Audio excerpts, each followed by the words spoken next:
My brother once stayed silent while I took the blame for a crime I didn't commit. Today, I made him pay for it with that very same silence. There is a particular kind of silence that lives inside a family. Not the silence of empty rooms or sleeping houses. The silence that sits at the dinner table when everyone already knows the truth and no one is willing to say it out loud. My name is Daniel Whitfield. For 17 years, I believed I understood exactly how my family had betrayed me. I was wrong about almost everything, and by the time I learned that, I had already destroyed someone's life to prove a point. I want to tell you this story honestly, start to finish, because I still don't know whether what I did was justice, or whether I simply became the thing I hated. Maybe by the end, you'll have a clearer answer than I do. Chapter 1, The Golden Son. My brother's name is Marcus. 4 years older than me, and for most of my childhood, he was the son our family orbited around. On a roll without trying. Captain of the swim team. The kind of easy smile that made teachers forgive him for things they'd never forgive anyone else. I loved him. Genuinely.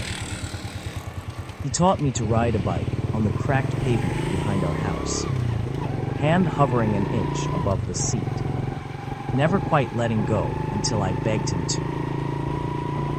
When kids at school mocked the second-hand sneakers my mother bought them, Marcus walked me home every single day for 2 weeks until they got bored and stopped. I remember thinking, at 8 years old, that nothing bad could ever really happen to me as long as Marcus was somewhere nearby. That's the cruelest part of looking back now. I wasn't wrong about who he was capable of being. I was only wrong about what he was capable of doing to me, specifically, when it mattered most. My father, Robert, ran a small hardware store on Maple Street, the kind of place where the bell above the door still rang on a string. And he knew every customer by name. Steady, not wealthy. My mother, Linda, worked the register 3 days a week and managed appearances the other 4. She believed deeply, almost religiously, that if a family looked happy from the outside, it would eventually become happy on the inside too. That belief would cost more than she ever admitted to me, or possibly even to herself. Here's a question for you before we go further. Have you ever had a sibling everyone compared you to for better or worse? Hold on to that feeling. You're going to night it. Chapter 2, The Missing Money. I was 16 when everything cracked open. My father kept a steel cash box in the back office. Tucked behind a shelf of paint, cans, petty cash for emergencies, deliveries.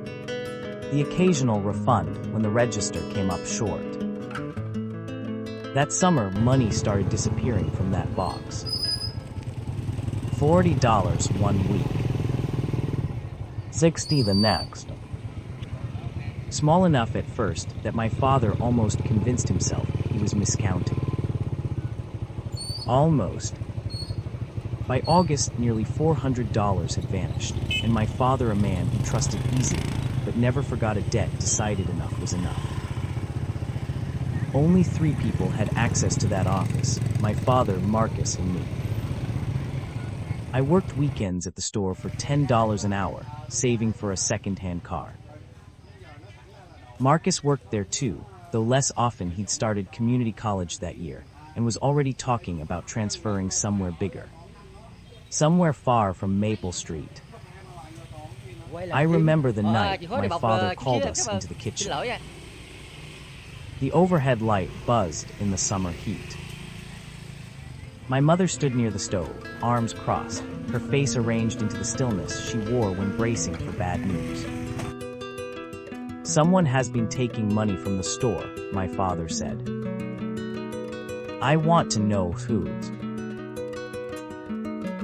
Marcus answered first. It wasn't me. Then he looked at me. Not accusing.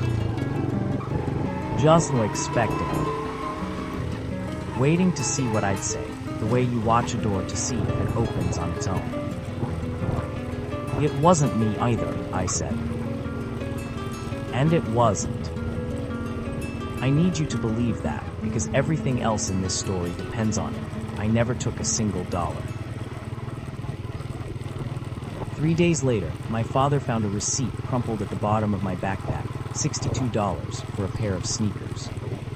The same week, $60 had gone missing from the box. The truth was almost embarrassingly simple. I'd been mowing lawns on Tuesdays for an elderly neighbor named Mrs. Caldwell. Cash under the table, no records, no receipts. 3 weeks of mowing, plus money saved from my store wages, had finally added up to enough for those shoes. I told him exactly that. He didn't believe me. And here is the detail I return to, even now, in the quiet hours when sleep won't come. Marcus had walked past Mrs. Caldwell's house with me on at least 2 of those Tuesdays. He had watched her hand me crumpled bills from her apron pocket. He stood in the doorway during that entire conversation in the kitchen, close enough to clear my name with 11 words. He said nothing.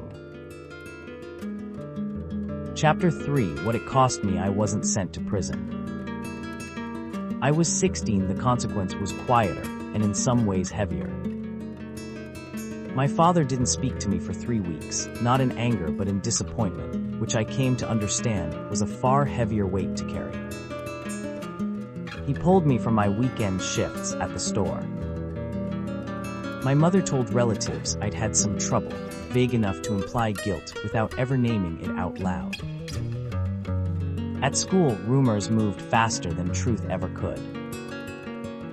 By October, I had a reputation the kid who stole from his own father's store. I lost a scholarship recommendation a family friend had promised months earlier. Quietly withdrawn with the words, "Maybe we should wait until Daniel shows he's matured a little."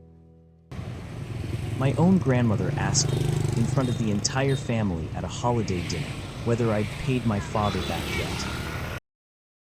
I said yes. It was easier than explaining there was nothing to pay back.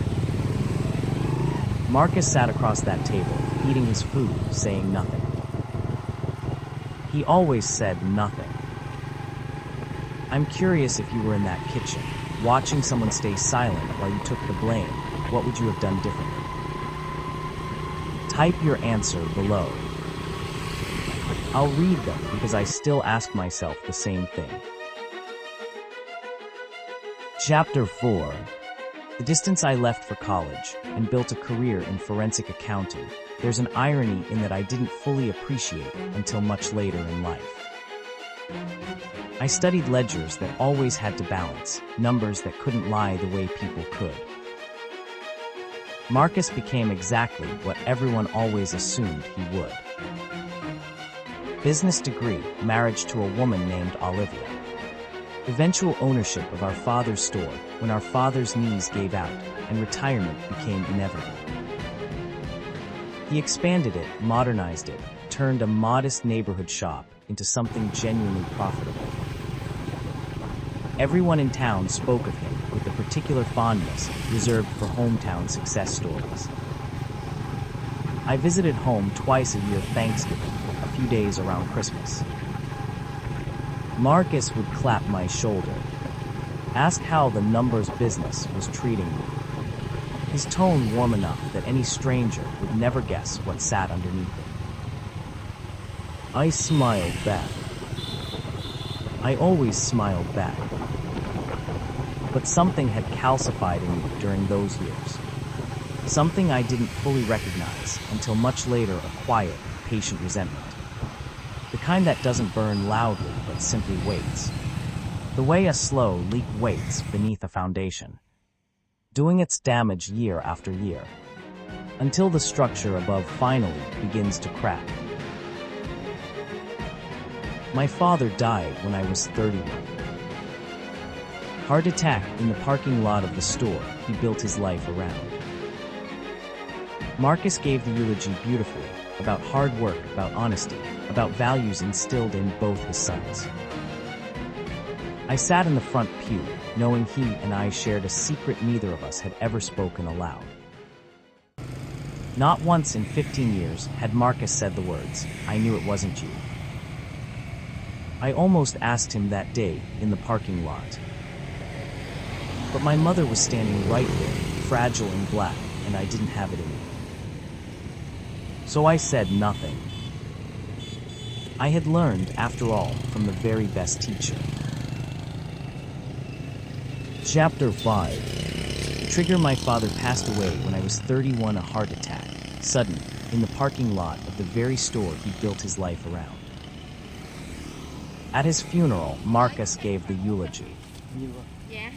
He spoke beautifully about hard work, about honesty, about the values our father had instilled in both his sons. I sat in the front pew, knowing he and I shared a secret neither of us had ever spoken aloud. Not once in 15 years had Marcus said the words, "I knew it wasn't you." I almost asked him that day, in the parking lot afterward, as mourners filtered toward their cars. I almost asked him why.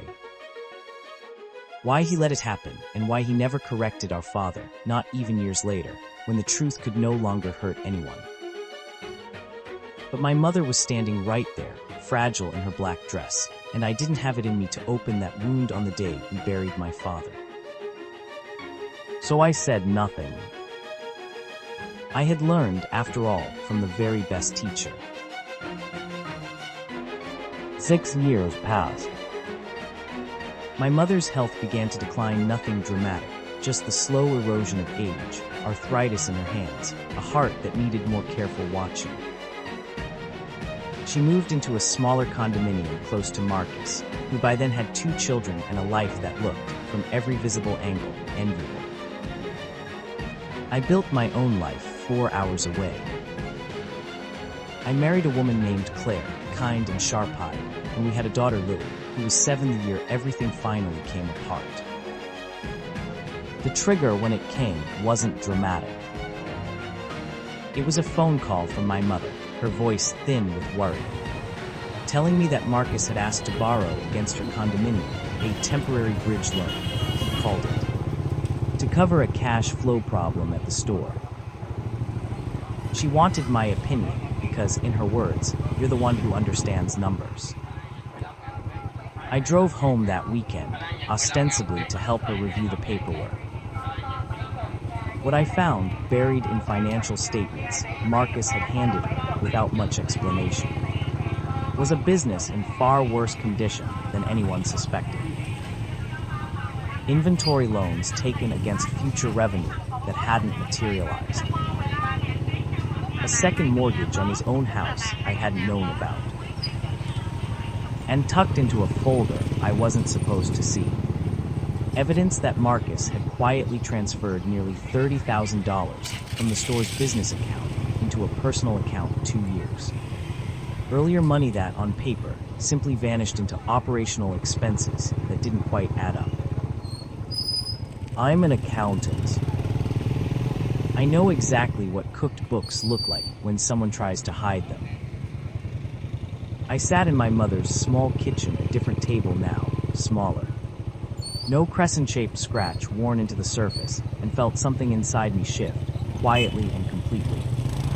Like a key turning in a lock that had been rusted shut for 15 years. My brother had built his entire life, his entire reputation, on the foundation of a lie he let me carry. And now he was about to ask our aging mother to mortgage her home to cover a financial mess of his own, making a mess he likely wouldn't ever fully confess to her. I didn't say anything to my mother that weekend about what I'd found. I told her I needed more time to review things properly. What I actually needed was time to think. Chapter 6, a conversation I didn't expect. I drove to see my mother a few weeks later, planning to finally tell her what I'd found. What happened instead changed the entire shape of what came next. We were sitting at her small kitchen table, no scratch in this one. No inherited mark, and I started, carefully, choosing my words the way you choose footing on ice to explain the numbers. She stopped me before I finished the first sentence. "I know," she said. I sat very still. "You know what, exactly?" "About the money," she said, not looking at me, her hands folded around a mug of tea that had long since gone cold. "I've known for 2 years. I found a statement in his car when I was looking for a phone charger. I never said anything." I felt the floor tilt slightly under me. "Why wouldn't you say something?" "Mom, he was about to ask you to mortgage your home." She was quiet for a long moment, long enough that the refrigerator's hum became the loudest thing in the room. Then she said something I will never forget as long as I live. "Because I did the same thing with you, Daniel. I knew it wasn't you who took that money from the store all those years ago. I knew it the whole time." I want you to sit with that for a second, the way I had to sit with it at that table. Not just Marcus. My mother. The woman who raised me, who watched me carry a false accusation for 17 years, had known the truth from the very beginning and had chosen, deliberately, to let it stand. "How," I asked, my voice barely steady, "did you know? All this time, and you never said a word." "Because I saw the receipt your father found," she said, finally meeting my eyes. And I recognized the handwriting on the note tucked behind it, the one that made it look like it had fallen out of your bag by accident. "It wasn't yours, Daniel.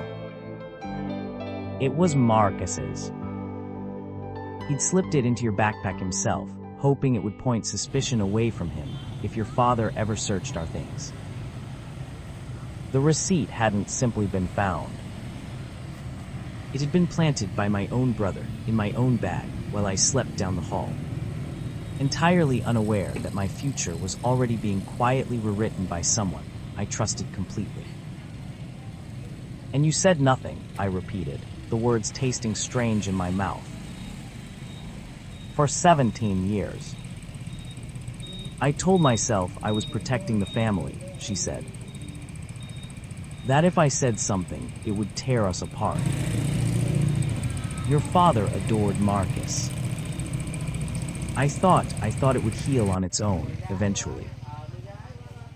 I was wrong, and I am so sorry, Daniel. I have been sorry for 17 years. Here's a question I think about constantly, and maybe you will too. If you discovered that 2 people you trusted most not one, but 2 had quietly let you carry a lie for almost 2 decades, would you be able to forgive either of them? Or would something in you simply stop forgiving permanently? I'd love to hear your honest answer in the comments below. This is the part of the story where I stopped being able to forgive.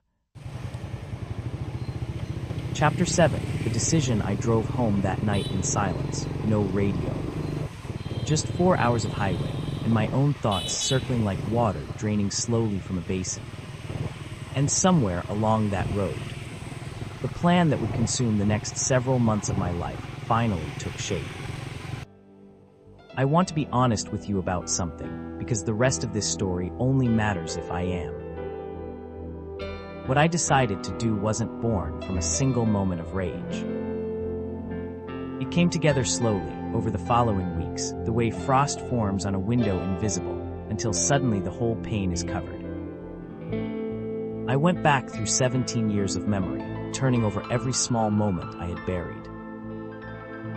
The look on Marcus's face in that kitchen, the night our father asked who took the money. The silence at the dinner table while our grandmother questioned my honesty. The eulogy where he praised a father whose dying memory of his younger son was tainted by a theft that never happened.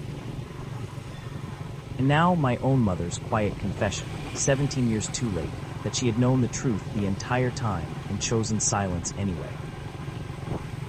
Marcus had been quietly embezzling from the business for at least 2 years. That much was real his own doing, not mine. But scattered, disorganized fraud is messy.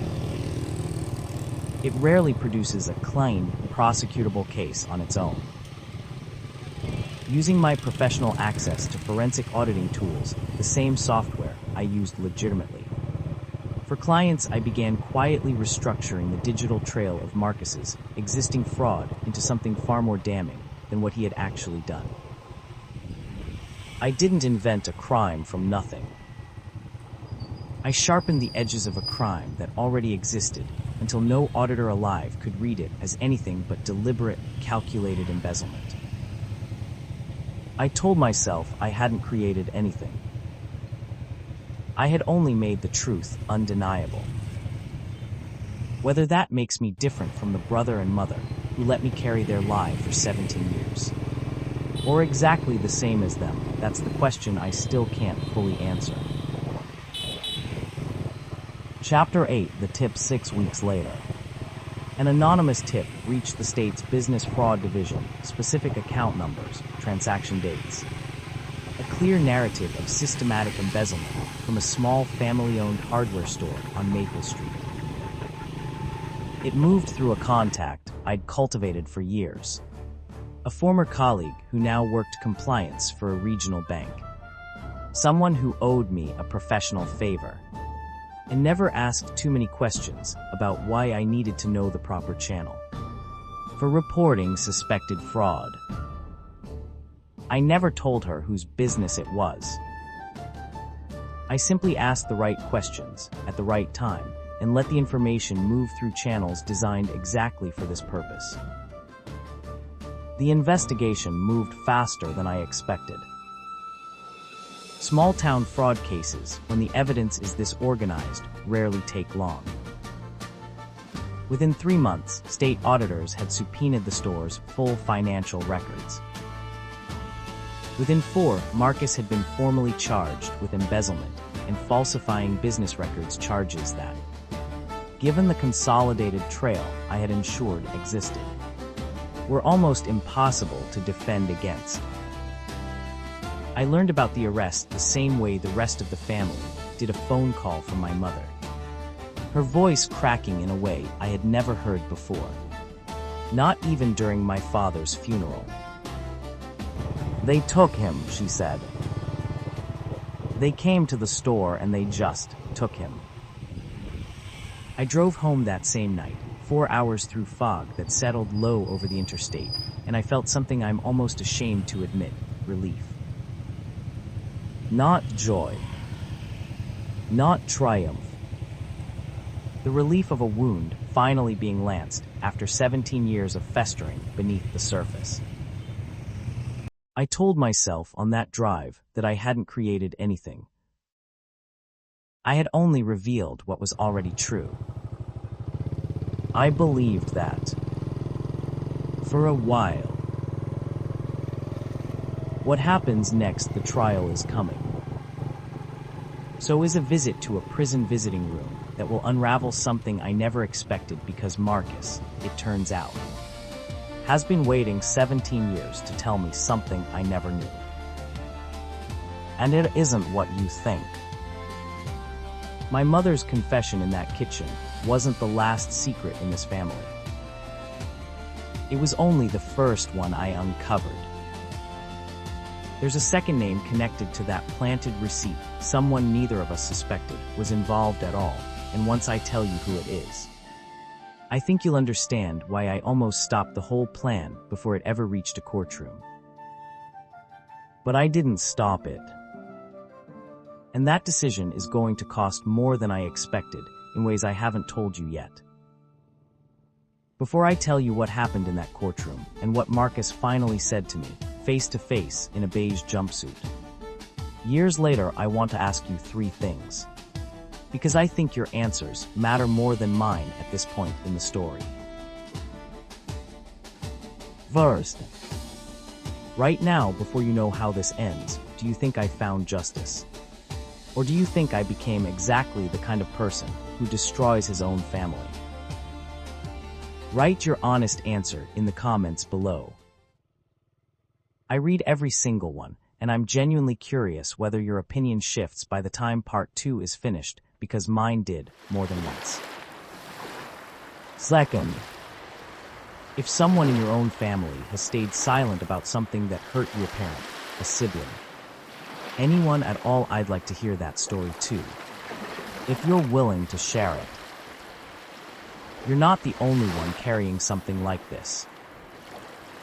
Neither was I for 17 years, and I didn't even know it. Third, part 2 is where everything I believed about this story gets turned upside down, including what my brother says to me in that prison. The truth about my mother's silence that I still haven't told you. And a final decision I made that I'm still not sure I can defend. If you want to know how far this goes, subscribe and turn on notifications. Because I'm not sure I'm ready to post the ending without knowing you'll be there when it lands. I'll see you in part 2.